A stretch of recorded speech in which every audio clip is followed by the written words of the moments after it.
Okay, so this is the interface for 3ds Max 2017. We have 4 different viewports, and we have toolbars, and we have stuff over here and stuff at the bottom. We have stuff everywhere.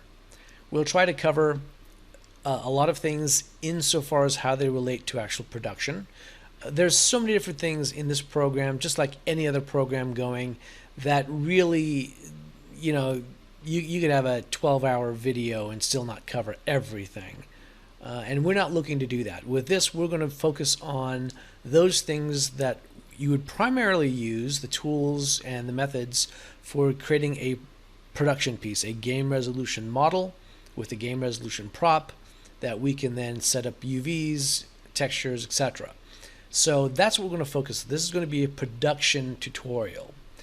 So so you can see what's going on, you have your standard views. You can tell it's standard because right up here it says in the little viewport, it's standard, standard, standard. Okay. You have wireframe, wireframe, edge faces, edge faces. It's pretty self-explanatory. It means, you'll see everything in wireframe in this view. Which view is this? It's the front view. How can you tell? Well, there's 2 different ways. This little gizmo right here is a little box. It says front, so you know where you're in the front. Or you can look up here to the upper left, and it says front. So you have front, top, left, and perspective. All right. You can grab the gizmo and actually spin it around if you want, like this. If you want to be able to, rotate. If you add an object in here, you could spin it around through that way, selecting it. Or again, you can, if you want to do from the top. If you double click, say the top, or let's say you grab this and you're trying to get to the front and you can't, or here's the front and you can't quite get to it, correctly. Just double click on the word front and it'll actually make a nice orthogonal view for you. This is a perspective view. These are orthogonal, so there's no depth information in these views. There's only depth information in this particular view. All right. So a lot of different things we're going to be going over. One of them is going to be, we do have a number of items up here, but one of the items that isn't showing that we absolutely need to have is axis constraints, because we want to make sure that we can move in the X, Y, and Z. And by the way, if you're never sure what X, Y, and Z you're in, you can literally look for the icon here and it shows you which views you have. For instance, if you rotate this around, you can see that down here it's actually pivoting, so you can see in which direction is your X, your Y, and your Z.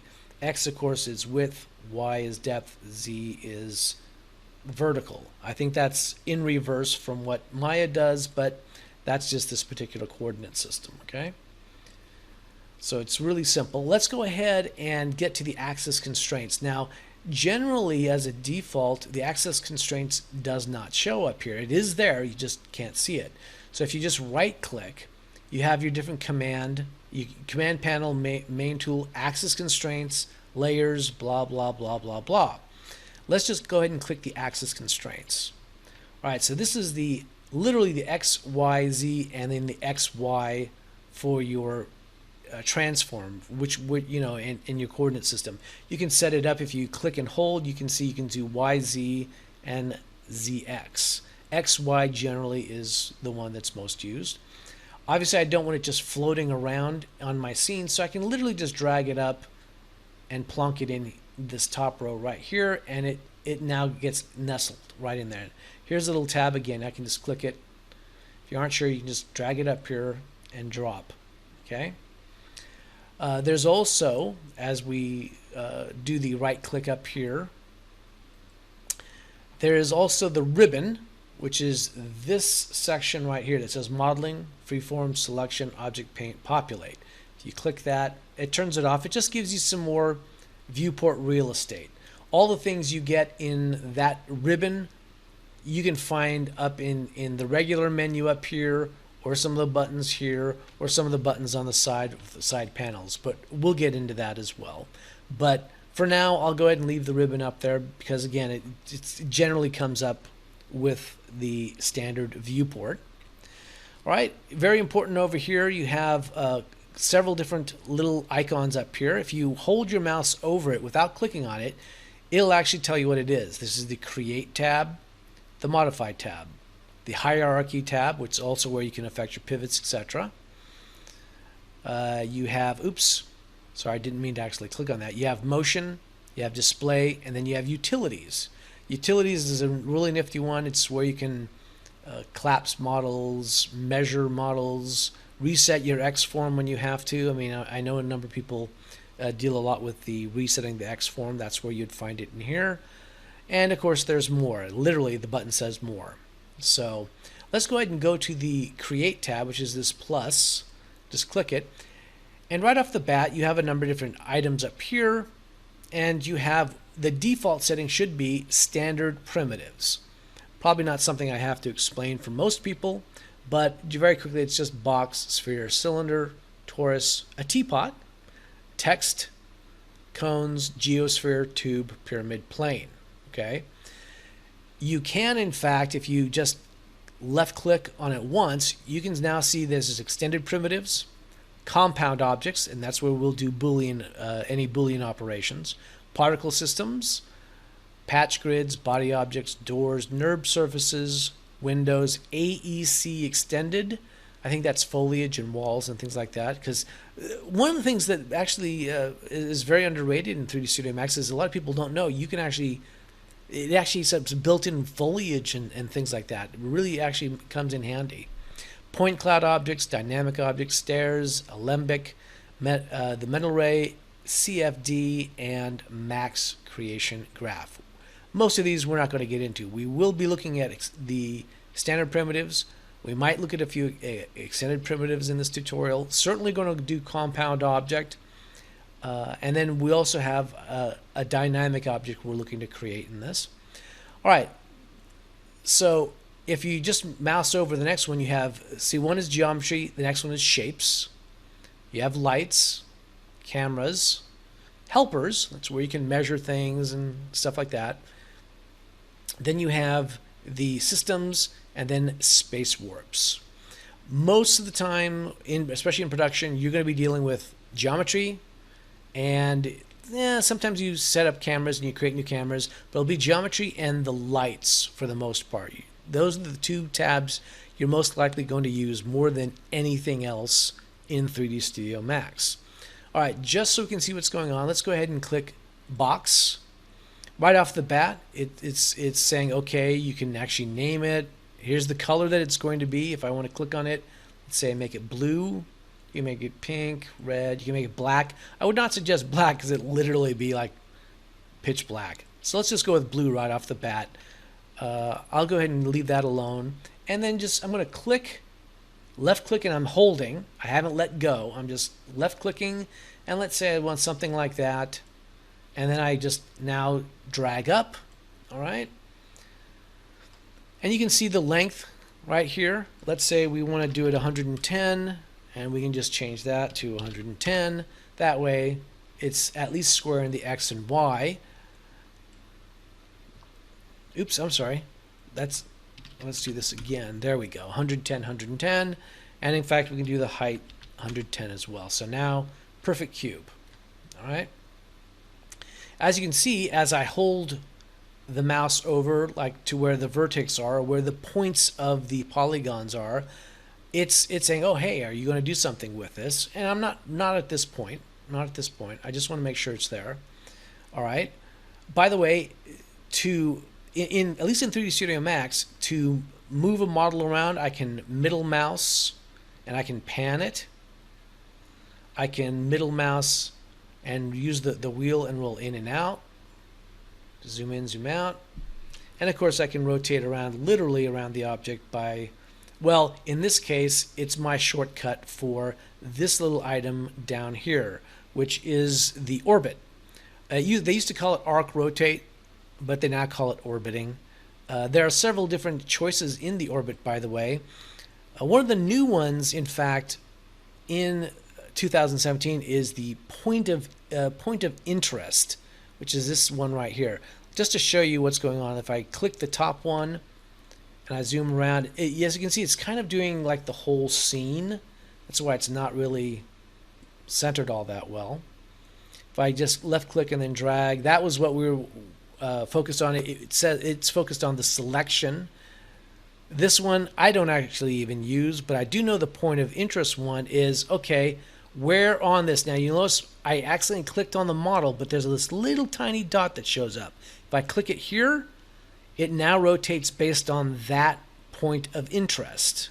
Okay, if I click, say, here, you notice it now changes. It changes it on the fly. It's really cool. I'm not sure how handy that will be, but I could understand having something like that. Generally, I use the one that's the solid one, which is the grabbing the selection, and it'll rotate based on what you have selected. Okay, so very important. Selecting, obviously, I just have to click on it. To deselect, there's a shortcut key for any of these things, by the way. Please start to learn them. Some of them are default, some of them you have to set up, but S is selection, D is deselect. So if I have this object selected, I can just click on it, D deselects it. So I'm basically not selected on anything. Okay. Now we're going over some of these things because you are going to need to know how to do these when we start getting into the actual modeling. And I just want to familiarize you with, some of the things that we're looking to do. Okay. Oh, and by the way, you can see this is wireframe. If you don't want it to be wireframe, you can always just hit the F3. F3 is the toggle for the wireframe, or basically the see-through, or making it solid, which is the default shading. Okay. Also, generally, the wireframe is on, as you can see. If you don't want the wireframe on, F4 turns that on and off. Those are the only two on the F3 and F4 that you really need to pay attention to. All right, let's go ahead and convert this to a poly object. We're not going to work with editable meshes. We're going to work with editable poly. Editable meshes used to be the standard. Really now the standard, and it changed quite a number of years ago. The standard became editable poly. There's a lot more functionalities with editable poly than there is with editable mesh. So there are a couple different ways to do this. One is we can just right click. Oh, and you can't quite see it. Unfortunately, for my recording screen, it goes off. But right underneath wire parameters, there's convert to, and one of them is convert to editable mesh, and then one of them is convert to an editable poly. Or you can have a shortcut key. In my case, it's the period key on my keyboard. That converts it. And as you can see, I now have a stack, and I now have some options. These are the sub-object options. Okay. Again, it's just a shortcut key, but all you have to do is right-click, convert to, and then you scale down to editable poly, and this will convert it. You'll know you're there because it literally says editable poly, and you now have a sub-object palette.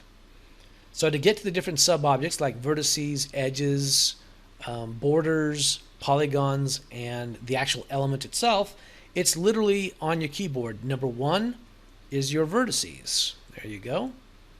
2 is edge. All right. You can rope and drag, get all that. You can grab this one, hold down your control key, and grab another one, another one, another one. Alt will deselect those. I know in Maya it's holding down your shift. Here we don't hold down shift. It's hold down control to add in edges or add in polygons or add in vertices. To deselect those, again, it's just the Alt. All right, if I go to 3, it's not going to select anything because we don't have any open holes. It's only for borders. 4, polygon. There you go. Or 5, which is the element itself. We'll grab everything at once. Okay? Now, if we want to, by the way, a couple things really nice. If you select, say, this polygon, you can hit grow and shrink, and by growing, it will actually grow the next polygons up. You'll notice we still have one blank face because it did it by a section. Same if I get a vertice, I can grow that vertice.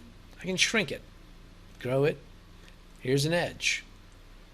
Grow, shrink. Those are going to come in handy. Also, ignoring back facing. Really, really important. If you don't want to accidentally be selecting, say, the vertices in the background, you turn on the ignore back facing, and literally it made sure that it did not grab the literal back face vertice on that. Okay, so that's going to come in handy. If I take that off and I go for selecting and I rotate the model around, I've got everything selected. If you're not sure if you do, you can always just go ahead and hit the F3. You can select actually through the model as you need to, unless of course you have ignore back face on, and then of course you can't select the ones in the back, just in this one area. You can see the top here, so it allows me to select it, but back here, not so much. All right. Okay, so let's go ahead and get started on what we're actually going to be working on.